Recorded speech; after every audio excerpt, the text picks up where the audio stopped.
সংরক্ষণ বিল আনা হচ্ছে, বিধানসভায় আনা হচ্ছে বা পার্লামেন্টে আনা হচ্ছে। সংরক্ষণ এই সংরক্ষণ বিল আইনে পাশ করে তারপরে সেটাকে এক্সিকিউট করার মধ্যে দিয়ে আপাতত কোনো খারাপ জিনিস নেই, কিন্তু মুশকিলটা হচ্ছে যে জেনারেল কাস্টের জন্য কী হবে। আমরা যারা জেনারেল কাস্টে পড়ি, অসংখ্য এরকম কোটি কোটি লোক রয়েছে যারা জেনারেল কাস্টে পড়ে, তাদের কি, তাদের ভবিষ্যৎ কী?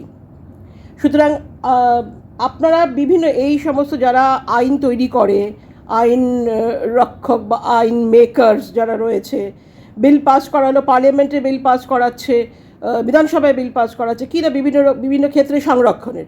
এই রিসেন্টলি আমরা আমাদের রাজ্যেও দেখলাম যে ওবিসি সংরক্ষণ বিল পাস হলো। আমার প্রশ্ন হচ্ছে যে সংরক্ষণে কোনো অসুবিধা নেই, সংরক্ষণ করা হোক। যাদের ক্ষেত্রে সংরক্ষণের প্রয়োজন আছে, যারা মেইন স্ট্রিমে মূল ধারায় আসতে পারবে না, তাদের জন্য সংরক্ষণ করা হোক। যেমন যারা ফিজিক্যালি চ্যালেঞ্জড, তাদের জন্যে করা হোক। যারা ফিজিক্যালি চ্যালেঞ্জ রয়েছে তাদের জন্য ডেফিনেটলি করা হোক, এবং আমার মনে হয় তাদের জন্য করা হোক। কিন্তু সাধারণ মানুষ, সে যে জাতি, উপজাতি, আদিবাসী, মুসলিম, মহিলা বা অন্যান্য ওবিসি হোক, যে ক্ষেত্রেই হোক না কেন, আমার কথা হচ্ছে যে যদি তাদের মূল ধারায় নিয়ে আসা যায়, তাহলে পরে তাদের জন্য আলাদা করে সংরক্ষণ করার দরকারটা কী আছে? মানে সংরক্ষণ ব্যাপারটা কিসের জন্য প্রয়োজন? যখন আপনি মূল ধারায় আসতে পারবেন না, আপনাকে মূল ধারায় নিয়ে আসা সম্ভব নয়, তখন আরও 100 জন, লেটস সে 10,000, 1 লক্ষ, 1 কোটি লোকের সঙ্গে আপনি মূল ধারায় আসতে পারবেন না, কারণ আপনার কোনো রকম অসুবিধা আছে, কোনো রকমভাবে আপনি চ্যালেঞ্জড, আপনি সেই মূল ধারায় আসতে পারবেন না। তখন সেই ক্ষেত্রে সরকারের উচিত, প্রশাসনের উচিত তাদেরকে সাহায্য করা। সংরক্ষণ তো বেসিক্যালি সাহায্যের একটি হাত। তো সুতরাং তাদেরকে সাহায্য করা, তাদের জন্য আলাদা করে একটা রিজার্ভেশন রাখা, সংরক্ষণ করা, তখন সেক্ষেত্রে তার প্রয়োজনীয়তা আছে, ডেফিনেটলি আছে। কিন্তু যারা ধরুন ফিজিক্যালি চ্যালেঞ্জ নয়, সব রকমভাবেই তারা মূলধারায় আসতে পারে এবং যে কোনোভাবে জনসমক্ষে তারা আসতে পারে, উপস্থিত হতে পারে, এবং স্বভাবতই নর্মালি তারা আর 10টা, আর 20টা, আর 100টা, 1 লক্ষটা ছেলেমেয়ের মতো তারা কাজ করতে পারে, বা তারা সুযোগ সুবিধা অ্যাভেল করতে পারে। সেই ক্ষেত্রে তাহলে তাদেরকে আবার সংরক্ষণের আওতায় আনার কী দরকার আছে? আমার কথা হচ্ছে weather it is Muslim, weather it is OBC, যে কোনো জাতি, জনজাতি, উপজাতি, আদিবাসী বা যে কোনো সংখ্যালঘুই ক্ষেত্রে হোক না কেন, ওনাদের যদি মূল ধারায় নিয়ে আসা যায়, ওনাদের যদি আরও জেনারেল কাস্টের সঙ্গে মূল ধারায় যদি তারা আসতে পারে, তাহলে তাদের জন্য আলাদা করে সংরক্ষণ করার কী দরকার আছে? মহিলাদের ক্ষেত্রে সেই একই জিনিস। আমি মহিলা হয়ে আমি সে কথা বলছি। আমি জানি আমার মতো আরও 1 লক্ষ শিক্ষিত মহিলাও একই কথা বলবেন যে আলাদা করে রিজার্ভেশনের কী দরকার আছে। তারা কম্পিটিশনে যোগ দেবে, তারা মূল স্রোতে আসবে, সেখানে যত রকমের কম্পিটিশন হবে সেই কম্পিটিশনে তারা যোগ দেবে, এবং তাদের মেধা, তাদের স্কিল, দক্ষতা অনুযায়ী তারা সেই কাজ অ্যাভেল করবে।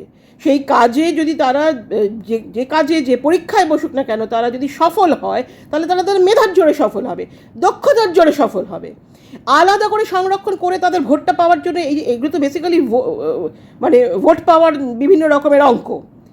তা আলাদা করে তাদের ভোট পাওয়ার জন্যে, আর যাদের জন্য সংরক্ষণ করা হচ্ছে তারাই বা সংরক্ষণগুলো নিচ্ছে কেন? যে কোনো সভ্য জাতি, শিক্ষিত জাতি এই জিনিসের বিরুদ্ধে যাবে।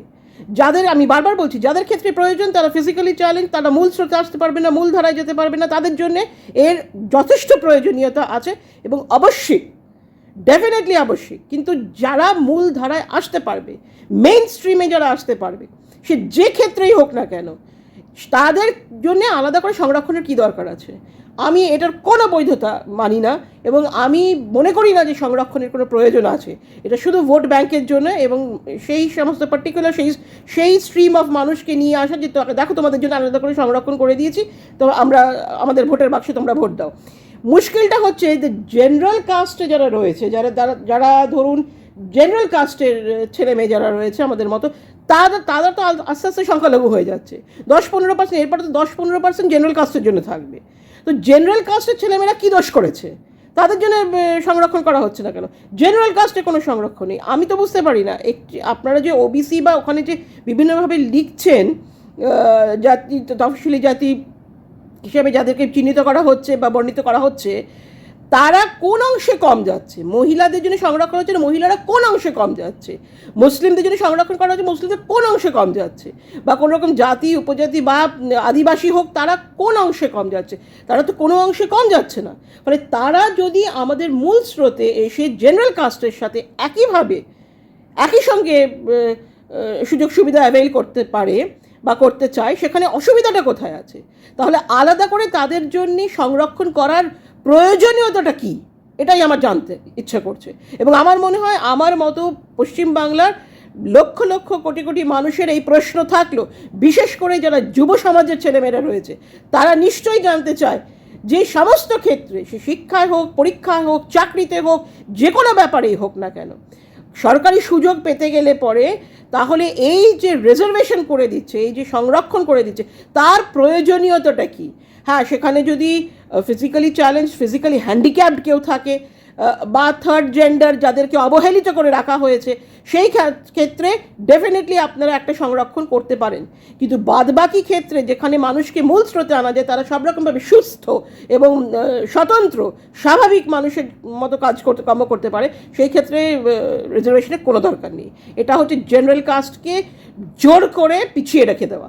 আস্তে আস্তে এবার জেনারেল কাস্ট শেষ হয়ে যাবে, ভোটের অঙ্ক গোছাতে গিয়ে, ভোট ব্যাংক গোছাতে গিয়ে এবং ভোটের জন্য সব রকমের ক্যালকুলেশন করতে গিয়ে আলটিমেটলি যারা জেনারেল কাস্ট, তাদের কাছ থেকেও ভোট নেওয়া হচ্ছে, কিন্তু তাদেরকে দূরে সরিয়ে দেওয়া হচ্ছে।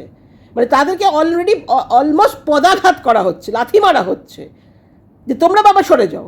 যারা আমাদের ডাইরেক্ট ভোট, কিন্তু ভোট নেওয়ার সময় যে এদের সরিয়ে রাখে তা না, তাদের কাছ থেকেও ভোট নেওয়া হয় আর এদের কাছ থেকেও ভোট নেওয়া হয়। এই সংরক্ষণ ব্যাপারটাকে বন্ধ করা উচিত।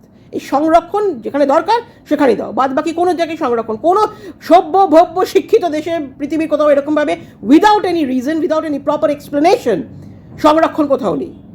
এখানেই শুধু একমাত্র আমাদের দেশে এই জিনিসগুলো খুবই, সাউথ এশিয়াতে বিশেষ করে ভারতবর্ষে এই সংরক্ষণ জিনিসটা খুব আছে, সে কেন্দ্রে হোক, রাজ্যে হোক, হোয়াট এভার। সুতরাং আমার মনে হয় এই সংরক্ষণ ব্যাপারটা বন্ধ হওয়া উচিত। সবাইকে মেইন স্ট্রিম লাইনে নিয়ে আসো, যেটা মূল ধারা রয়েছে মূল ধারায় নিয়ে এসো, এক্সেপ্ট যারা হ্যান্ডিক্যাপ বা যারা থার্ড জেন্ডার রয়েছে। আর অন্যান্য ক্ষেত্রে সবাই একই সুযোগের আওতায় আসবে, তাদের মেধা এবং দক্ষতা বা তাদের ক্যাপাবিলিটি অনুযায়ী তারা সেই জায়গাটা, সেই সুযোগটা করে নেবে। এটাই হওয়া, this should be the way and this should be the procedure, এটা আমার মনে হয়।